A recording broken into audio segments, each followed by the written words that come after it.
Every day, the world presents you with hundreds of headlines. What do you believe? Who do you trust?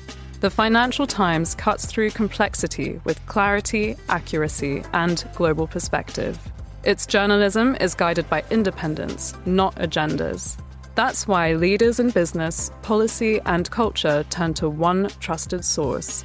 For facts, for insight, for what matters next. Source FT.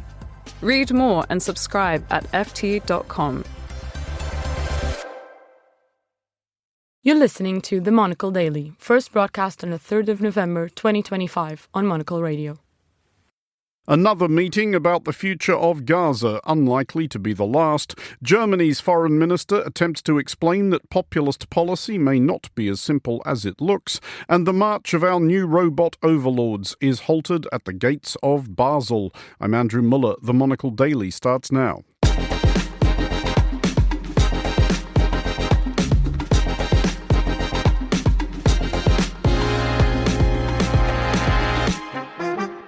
Hello and welcome to the Monocle Daily, coming to you from our studios here at Midori House in London. I'm Andrew Muller.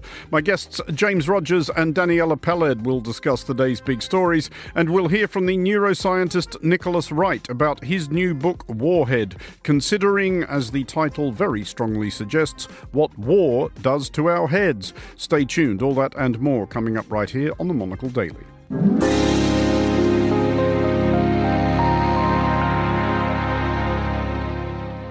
This is the Monocle Daily. I'm Andrew Muller, and I am joined today by Daniela Peled, Managing Editor at the Institute for War and Peace Reporting, and by James Rogers, Associate Professor of International Journalism at City University of London. Hello to you both. Hi, Andrew.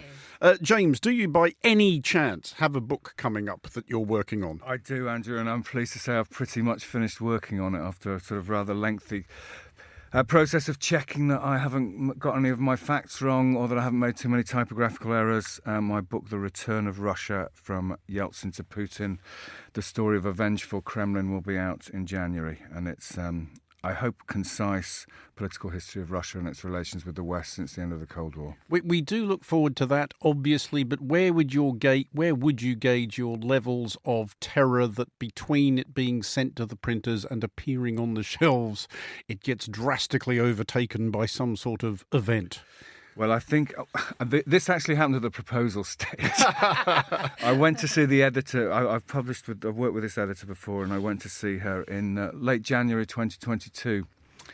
Pitched an idea for a book about Russia and the West, and you can imagine that I rapidly rewrote the proposal. But the book does end in 2022 because I think it was sensible. This is a work of contemporary history. I think it was too early to draw any major conclusions about what's happened in the intervening nearly 4 years for the purposes of what I was trying to do. So the question I'm trying to answer is, how did we get there from the optimism of 1991 to where we were in 2022? Fair. Daniela, regular listeners will be aware that your life is little more than an odyssey around obscurantist local history museums. You have recently been to a museum consecrated to the subject of salt, and it's not your first. So the one that you have recently attended, which one was it, and where would you rank it in the hierarchy of salt museums? Well, I visited the Salt Museum in Malta, which actually, according to the museum and my own personal and private tour guide around the museum, I think I'm not sure there were very many visitors, had a leading global role in the production of salt, and the salt is of very, very high quality. And I can produce many more facts about salt, but I won't right now. But I have to say, despite the best efforts of my charming guide, it was slightly superseded by the Museum of Salt I went to in Fuerteventura earlier this year, which in turn was superseded by the Museum of Cheese, which I would put in my top 10 local history museums. Do you think or did they speak of any sort of great rivalry between the Malta and Fuerteventura salt museums? Malta was positioning itself more as a kind of geopolitical hub of the salt industry, whereas Fuerteventura, I think, were mostly trying to sell salt.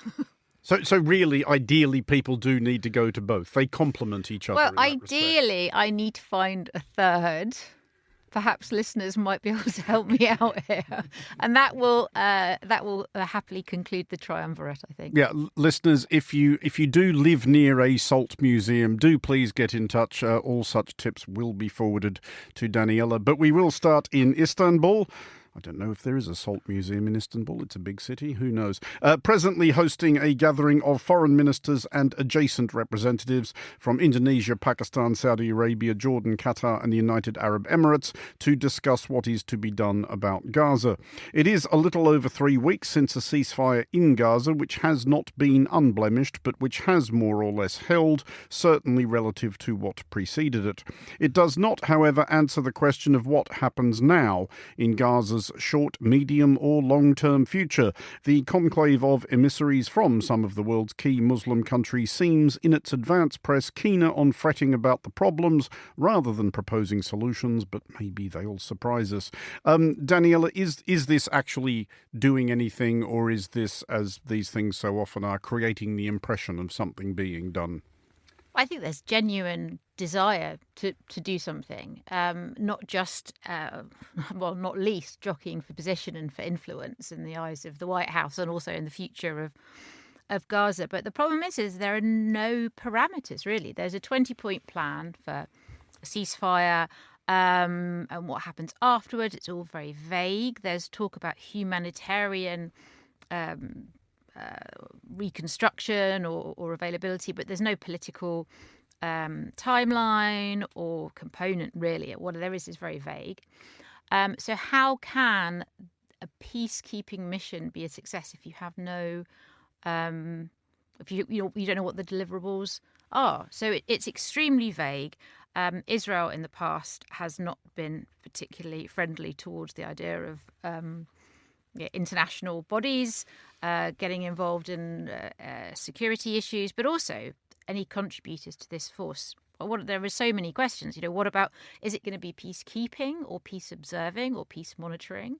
Who's going to pay for it? That's another really good question. I mean, Turkey has said now that they want it to be a UN Security Council issue. So, I think reading between the lines, they're hoping that the UN will pay for it. But there are very, very, very, very many questions, and certainly a peacekeeping operation is not going to be very useful unless there's a political horizon. What are they? They're keeping the peace for what, and who is going to take over?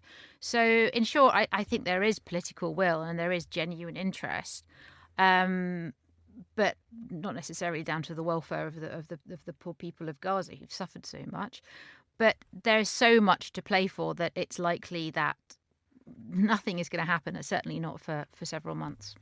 James, is there, as Daniela puts it, genuine desire here for something to be done, or genuine desire to do something, or is it more like there's genuine desire for someone else to do something? Well, I think the countries who are negotiating in Turkey are probably negotiating in good faith and are willing to make a contribution, because it's the only possible solution, I think, for the longer term. But it's very, very hard to see how any such operation will start until there's a clearer sort of political goal, and also until the ceasefire is held for longer. We're only a couple of weeks into what has been a very, very long process. It's not entirely clear there was a particularly strong desire on either side to stop the fighting at this point. It was something that, in a sense, a sort of happy confluence of events, in the sense that President Trump decided that now was the time he wanted to exert the influence which he has over the Israeli government, probably the only external actor in the region who has any major influence over the Israeli government.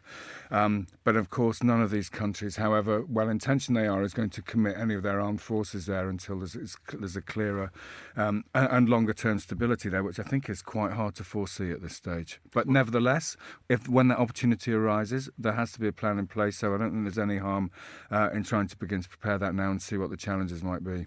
Well, this is the key, a key thing, Daniela. I think it is generally agreed that some sort of policing, peace enforcing, peacekeeping force is going to have to go into Gaza, but it is absolutely unclear who that is going to be. The United States has already said, well, hell no, we're not doing it.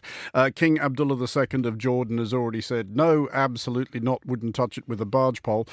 Turkey, I paraphrase His Majesty somewhat, Turkey has said they might be keen, but possibly, as Turkey entirely anticipated. Israel has said not in a million years.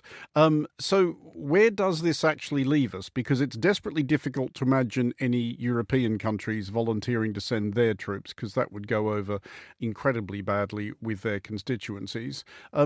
So who ends up sending their troops? Well, it ends up being a coalition. I mean, certainly Israel is not keen on Turkey, to put it mildly, and I think there's floated ideas that Azerbaijan would sort of deputise for Turkey as a force. But I think there are enough countries who are willing to be involved that, I mean, I'm trying desperately not to be like 100% negative about this, but there are enough Muslim majority countries that are willing to be involved that you could put something together. I mean, Egypt is willing, and they've got this extremely well resourced army. You have, especially from Israel's point of view, the idea that this is actually on the table is a sign of, as Netanyahu likes to claim, this remade and reworked Middle East, which he's, night becomes day and day becomes night. He's claiming as a success for his policy, saying, well, look, here we are, this brave new dawn, and we're gonna have normalised relations with Saudi Arabia, and before too long. So that works well for him. Beyond the practical issues, I think the other issues that the countries who send forces will have to contend with is being seen as police officers for the occupation, enforcing the occupation. And for many years, even in Gaza, Hamas was preventing or trying to prevent other smaller groups from firing at Israel and so on. The Palestinian Authority in the West Bank largely derided for acting as Israel's enforcers of security. So that is yet another obstacle. But, sharing the responsibility makes it much more of a plausible option. Just finally on this one, James, though, is the problem, well, again, a problem that the longer that some sort of police force, peacekeeping mission, whatever, isn't sent into Gaza, the greater the chances of such ceasefire as we have unravelling? I'm not sure about that, actually. I mean, because I wonder if a sort of longer-term stability would almost be a precondition of such a deployment. So maybe not. I'm not sure. I mean, nobody is going to commit their forces, I think, to sort of trying to enforce or create peace. I don't think nobody wants to get in between the warring sides there. So I would imagine that, this is why, they're making these provisional plans or discussing, having talks about talks. Because once this is a sort of a time of stability and things are working a little bit better in the sense that there's not on sort of active fighting going on, there may be a greater possibility. I have to say, for the longer term, I'm not particularly optimistic about the situation there. A lot of conflicts take pauses because both sides are exhausted or worn out, and I'm not even sure that was really the case here. As I say, I think it was President Trump using his influence and getting those people who have influence, indirectly on the warring parties to bring this ceasefire about, and for which he deserves credit. But there's nothing here that addresses the conflict that's a century or more old. Well, to Syria now, which it turns out may be an instruction Germany is unkeen after all to give people who have arrived in Germany from Syria during the last unhappy decade and change. Germany's Foreign Minister Johann Wadephul, on a recent visit to Syria, assessed as, quote, virtually impossible the chances of anyone living what he called a truly dignified life in Syria. The minister's remarks have gone over badly with two strata of German politics, one being the right-wingers who wanted to repatriate Syrian refugees as soon as possible, whether they liked it or not, the other being centrists such as Wadephul's own CDU, who are desperately hoping not to lose further votes to the right-wingers.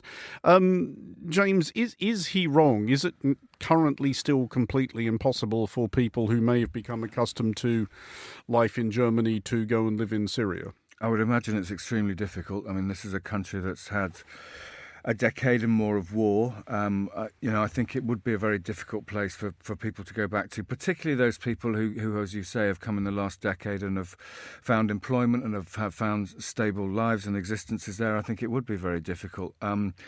But I think, it's very interesting the way this debate has played out. This was one of former Chancellor Merkel's, huge legacies, was this desire to offer sanctuary to those people whose lives were badly affected and torn up by the civil war. So it's going to be very interesting to see how this turns out, because it's about more than Germany and Syria, this story, in a sense. It's about how Europe, deals with questions of migration and conflict in the coming century. And so I think this is why it's interesting. This debate seems to go across and within party lines. There's no sort of even clear party line with Mr. Wadephul's own party. So I think it is going to be very interesting to see how this plays out. I think it's also quite surprising how bluntly he's expressed this, because it's not, as you said, it's not what a lot of a substantial part of German public opinion wants to hear. Well, indeed not. Daniela, a few thousand people have gone back to Syria from Germany with a certain amount of federal funding. It was about 2,000 as of the end of August, so maybe there's been a few more since. That's out of perhaps 1 million Syrians in Germany. So clearly the people who want to go back are not a majority so far. This talk of repatriation, voluntary or otherwise, is gaining ground in certain circles across Europe, as James suggests, but it's not really possible past a certain point, is it? I mean, many Syrians now, if they've been there for a decade, many of them will have children who are basically just German. No, they live there now. It's their home. Absolutely. I mean, I think it's hard to underestimate the pull of home, or the pull of the perception of home. And that's the same in many conflict-affected societies. I remember in Afghanistan 10, 15 years ago, there was such an influx of people who'd been brought up pretty much in Iran or Pakistan. They went back because they wanted to rebuild the new Afghanistan. You saw that in Iraq as well. So the pull of home is really strong, and the idealism is really strong. But it would be extremely naive to think that it would be quite so simple. Syria, the new Syria, has not been as much of a basket case as people were dreading. After the fall of Assad, relative stability though doesn't mean proper development. And although governments might not want to advertise it because it's much easier to say, well, yes, refugees should go home now. And I think the policy for a long time has been creating the conditions to make people not want to go to the West, to create jobs and to create stability and to create opportunities, and also opportunities for a more diverse reality, opportunities for women. I mean, the reality now in Syria is extremely worrying for minorities and for women. So not being an absolute disaster doesn't mean that it's safe to return. But I think there is, I don't know, that I've heard this from so many people and friends who have gone back for the first time in a decade, and it's incredibly emotional and incredibly meaningful. But I think also because they knew that they could leave again. James, as Daniela suggests, it's very, very easy to see as elections loom across the continent what line the far-right populists are going to take. They're going to say, the war's over, off you go. You're not our problem anymore. Now, that is crass and reductive, and there's arguments you could make against it, but is there an argument you can make against it if you are a mainstream politician and actually win the argument? Because all the arguments against it are relatively nuanced and complicated, even if they are correct. Well, that's, as I say, I think that's why this particular intervention is quite surprising. I mean, I think it's a very honest one, and I think it's actually a very important contribution to the debate. Whether it's a useful one from the point of view of trying to win elections in Germany is another matter. Quite a lot of his own party are going absolutely nuts at it. Exactly. I mean, as I say, it just shows what a divisive issue there is, that even within a major mainstream political party it's causing so much division. So I think it is difficult to, particularly in this age when, people don't tend to listen to anything more than anything a few words long, and how many people would read the sort of, a sort of complicated, nuanced argument about this. I think it is a very difficult thing, but I think it's also, if these issues are going to be solved for the longer term, how Europe does deal with refugee populations, what contribution it can make to preventing conflict, which after all is one of the main causes of migration before we even get started on the climate crisis. And then I think these sorts of interventions are important, to have a proper honesty about the debate. But I would also like to echo what Daniela said. I think, something that's absent from this debate is, I've happened to be acquainted with a number of Ukrainian refugees here in London at the moment, and a lot of them, many of them from the east, and a lot of them want to go home and probably privately accept that they won't, at least in the foreseeable future. And I think that can make life very, very difficult for them. And I don't think that's well understood by people who, including me, by the way, who haven't been through that experience. But my encounters with them can lead me at least to begin to imagine it. Well, on the subject of Ukraine, last Friday, October 31st, was World Cities Day. Happy World Cities Day to all who celebrate. As part of the revelry, UNESCO welcomed 58 more cities into its UNESCO Creative Cities network, occasioning unbridled rejoicing in jurisdictions including, but not limited to, Aberystwyth, Conakry, Gdansk, Faenza, Zaragoza, Lucknow, Giza and Ho Chi Minh City. Big hello to all our listeners in each. And bonus fun fact, circa 1914, Ho Chi Minh used to wash the dishes at the Drayton Court pub in Ealing. So if you're listening to this while washing the dishes at the Drayton Court pub in Ealing, dream big. We may be deviating here from the point, which is that among the cities freshly ennobled is Kyiv, specifically for its music scene. Daniela, does this surprise you? Well, I mean, looking at the list, I think they were quite liberal with the sort of, this and that. They might have gone sort of an alphabetical. I mean, it's 58 cities, almost quicker to name the cities that aren't included. Exactly. But yeah, why not? I mean, I haven't been to Kyiv for a long time, but my last visit to Lviv, there was all kinds of busking and musical stuff going on. There was a lively bar scene. I don't see why it would be any different. If anything, conflict can make people more creative.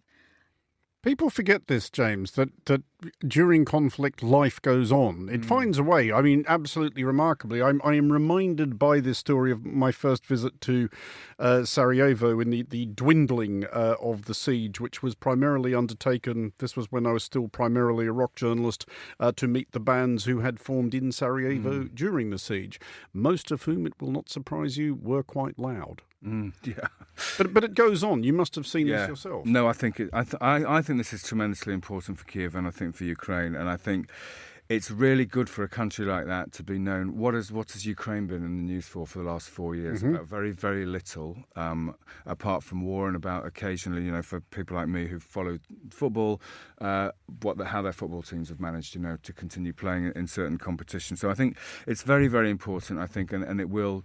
It is often actually, I mean, having worked as a journalist in some conflict zones around the world, it is surprising that some of the stories which resonate most with audiences are not, this happened in the war today, because people, they can often sort of create despair in people who feel they would like to do something and can't. This kind of story, I think, sometimes will stay with people more. So I think, as I say, I think it'll mean a lot to Ukraine and to Kyiv in particular to be recognised for this. And may I just add a brief note on Ho Chi Minh's catering career in London? Please. Because at the bottom of the Haymarket, which listeners may know is a very sort of wealthy street in the centre of London, some theatres there, there's a plaque on a building which once was a hotel. And Ho Chi Minh worked there, I think, as a waiter. And I've always speculated that must, in the early years of the last century, must really have informed his views of capitalism, and goes to sort of just explain quite a lot of his subsequent career. But I didn't know about the pot washing in Ealing, because I live in West London, and maybe I should go and visit that pub. So. It's quite a nice pub. I shall look it out. To be clear, I'm saying that as a genuinely heartfelt opinion. We are not sponsored by the Drayton Court Hotel in Ealing, although, no reasonable offer refused. Daniela, though, is this something that journalists covering conflict and the like could maybe think about a bit more beyond the war? Because James is right, people do tune out of wars. They get bored with them. It's all terribly exciting for a few weeks and then everyone just sort of zones out. But if you can come up with something surprising, or even that point of connection, it can draw people back in. Well, I was looking down the list. This will not surprise you to see if I'd been to any local history museums in any of the... There's no chance that you hadn't. Of the cities. But I noticed that Hebron is up for, I think, folk art and culture for history. And I think there's very few journalists who haven't been to the region who haven't done a piece about Christmas in Bethlehem. Don't judge us, we have to.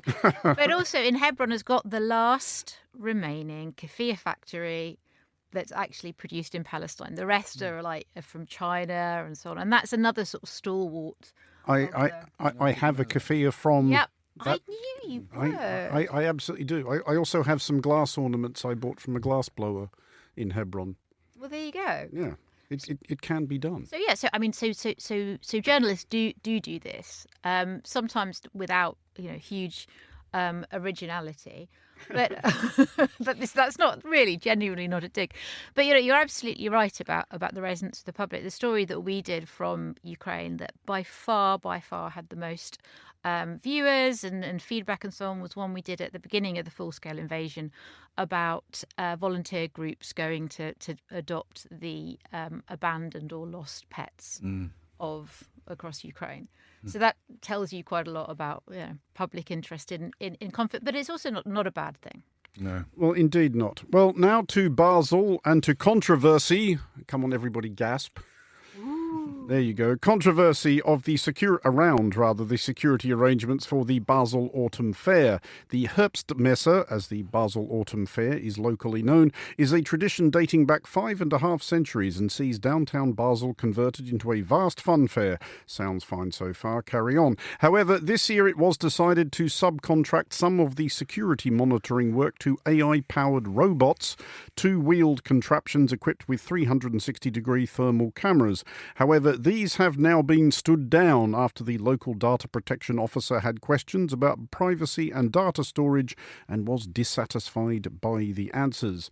James, first of all, where would you be on a surveillance robot if one trundled towards you? Where would I be? I mean, if I was on a scale of 1 to 10 on this one, I'm absolutely with the data protection officer who's closed them down. I've got no time for the surveillance robots because... So yes, the simple answer. But what would I feel if one trundled towards me? I don't even really like those things in the supermarket when they automatic checkout when they're filming you. So that's because they're so unflattering. No, I think I look rather good in them sometimes, Daniela, actually. But I don't. I think, joking apart, I think there are very serious concerns about what happens to the material they're gathering, which I think is the reason why the local data protection officer has closed them down. Who's controlling them? What's happening to the data, where's it being stored, and so on. I think, I guess, this is really maybe just a step up from security cameras, and I think I'm right in saying that this city, if not the most surveilled, it was one of the most surveilled cities in the world, I think. This one we're sitting in? Yeah, London, I think, has got, more... I mean, you certainly notice it when you're walking around London compared to other places, even other parts of Europe. There seem to be more security cameras here. So I guess in that sense, it's just a sort of step up and a maybe sort of more efficient way of doing that, but I do think there are questions over it. So I'm not, as I say, I'm with the authorities on this one. Daniela, I do broadly sympathise in that I do not myself care for an automatic till at the supermarket. I don't use them. I do kind of think that all right-thinking citizens of Basel should have picked these things up and pitched them into the Rhine. But nonetheless, the counter-argument, certainly as applied often to CCTV and the like, is that you're in public. You can be seen. So does it really matter if you are seen, for example, by a small robot on two wheels? I'm fine for the small robot on two wheels to see me, but it's everyone else who is going to see me. And it's not even my personal details on my appearance. It's going to be part of big data. I mean, this is not. Exactly. It's like a huge chunks of data that's beyond our imagining. So yeah, and I'm not sure. Does it make people feel safe? I mean, London, from my close observance, is not the safest city in the world, despite being so highly surveilled. I think maybe what they should have done was kind of make the robots more cute.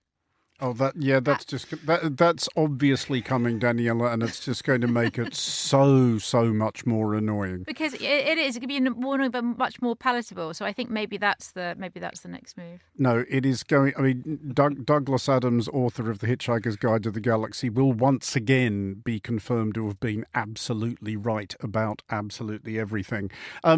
James, do you suspect, as indeed do I, that this not only is this the future, it is going to be a future in which our actual human police officers and security guards, etc., are provided with even more excuse never to actually leave the station?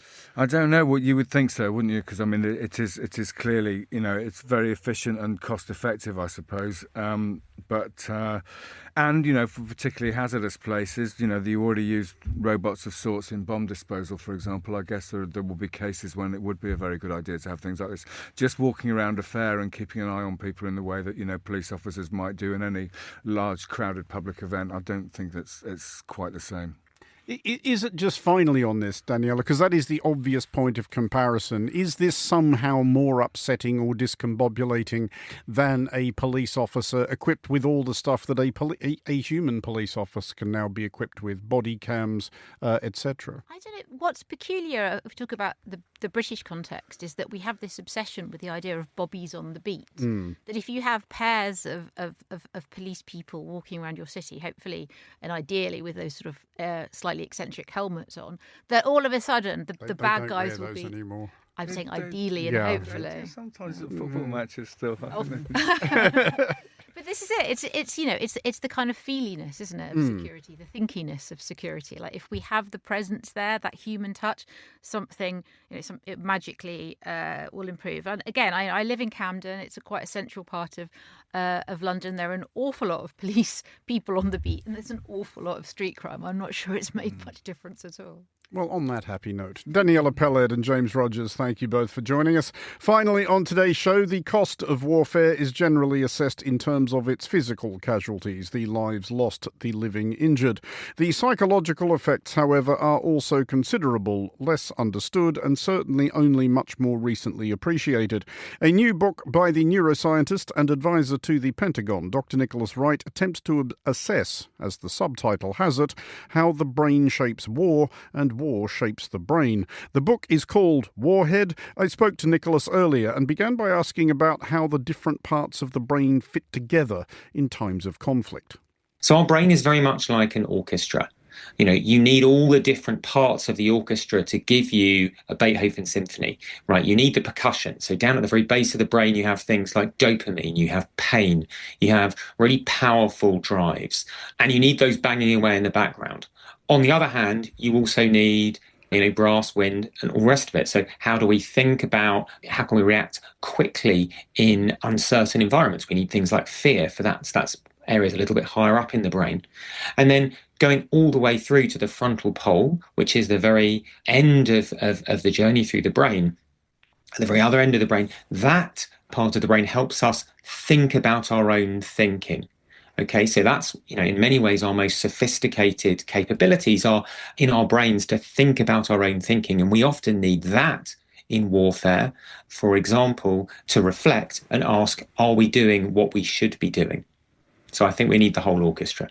Is it possible, though, to train people or educate people to get better at thinking clearly in those circumstances? Because everybody I've ever spoken to, which by now is a lot of people who has been directly involved in combat and in warfare, and certainly in my own extremely limited experiences of seeing it up close, it does have extraordinarily deranging effects on the way your brain works. It is all that stuff about time seems to slow down interminably or speed up very quickly, and weirdly somehow both at the same time. And it's very hard to make sense of anything while it's actually occurring. Is there any way through that?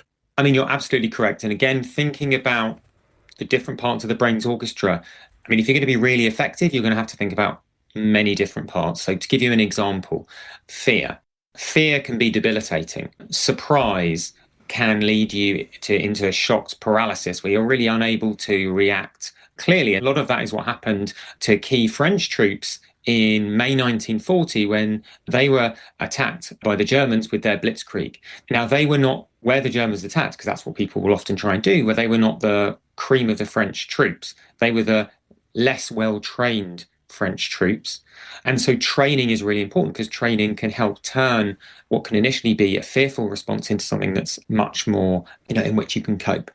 But then equally, you also need to think about a sort of much more sophisticated ways that we think with our brains. How can you think through problems? How can you reflect? And that's something that, for example, the Germans, and it gives me no pleasure to say this, but they were better than us. They're better than the British and the French on land in World War II at thinking creatively and planning. And you can teach those types of planning techniques through things like war games and other techniques for more sophisticated planning. So, there are lots of other areas, but those are just two areas in which you can train people to be better. And where, for example, the British Army after World War II took on a lot of those German techniques and the American Army and used them very effectively now. There's a couple of other elements of human thinking, I guess almost glitches in the system, which warfare at both the macro and micro level does bring into focus. One is denial, and this is interesting because you talk about this at the macro level in a couple of instances, the way that nobody wanted to believe Russia was going to actually attack Ukraine. Nobody wants to believe now that China would ever invade Taiwan. But whenever I've asked people who've been involved in conflict, what was your first understanding that this was actually going to happen? Their answer is usually when it actually happened. Up until the moment it does, nobody wants to think it's going to. Why is that? I think there's a range of different opinions in society. One of the most famous books on war that's been written in the last 15, 20 years, and that framed a lot of the debate, was by Steven Pinker, who was a thinker, an American thinker in Cambridge, Massachusetts. And his idea was basically, there is an arc of history, people are rational, it bends to, the arc of history bends towards peace, things should be okay. People said exactly the same thing before World War I. War is irrational, and of course we had the cataclysm of World War I. We could have exactly the same type of thing now. But there are plenty of other people who do worry about war. I would say people like me, it's my job is to help people think through conflict and think about these things better, to help avoid war where we can, and then win wars if we need to. And then, of course, there are some people who don't think enough about the absence of war, or how we can control escalation, or how we can create peace. And they are just too interested in war. And I won't say who they are, but there are a fair few of them floating around as well on the other side of the spectrum. So I think we have a lot of different perspectives on war. Only some people ignore what's going on. But I think there are a lot of people who hopefully, and this is one of the key themes of the book, how we can be wiser and we can position ourselves so we can worry about war and think about war and cope with war and be optimistic that we can come through war more effectively. There is a lot going on in the book, far more than we have time to unpack. But I did have one kind of counterintuitive question I wanted to close with, and it's prompted by what you just said, that Steven Pinker idea that the world does get more peaceful, that conflicts are fewer and further between, and when they happen, they're not quite as bad as they used to be. Nevertheless, they do still happen, and I have wondered about this myself, seeing bits and pieces of conflict up close. It is hard to avoid noticing that enjoying it's the wrong word, but there's something appealing about it to people. It satisfies some urge we have, whether it gives people a sense of purpose or some other thing. But is there still at some fundamental level part of us that actually enjoys it or somehow yearns for it? Not everybody. But every brain is built to win or at least survive a fight. All humans have come both through prehistory and history to this point, and many of them have had to have survived life-threatening emergencies. So we all have that basic fact that our brains are built for conflict, not only for conflict, but for conflict. Now, there are some people who obviously do enjoy conflict. Now, if none of us did, then we would not be able to compete against those who do. And so it's probably a good thing for all of us that some people do enjoy conflict. And, and enjoy is not necessarily the right word. I think it's much more often about being tested. So I like running marathons, which a lot of people think sounds utterly ludicrous, but it's partly about testing ourselves. And I think for all humans, violence has been something that has been there. the idea of the hero, the idea of something that is life-threatening, something that is incredibly risky, something that is meaningful and, you said, gives purpose, that's always there for us humans, and it always will be. That was Dr. Nicholas Wright speaking to me earlier. His new book, Warhead, How the Brain Shapes War and War Shapes the Brain, is out now. That is all for this edition of The Daily. Thanks to our panellists today, James Rogers and Daniela Peled. Today's show was produced by Chris Chermak and researched by Joanna Moser. Our sound engineer was Steph Chungu. I'm Andrew Muller here in London. The Daily is back at the same time tomorrow. Thanks for listening.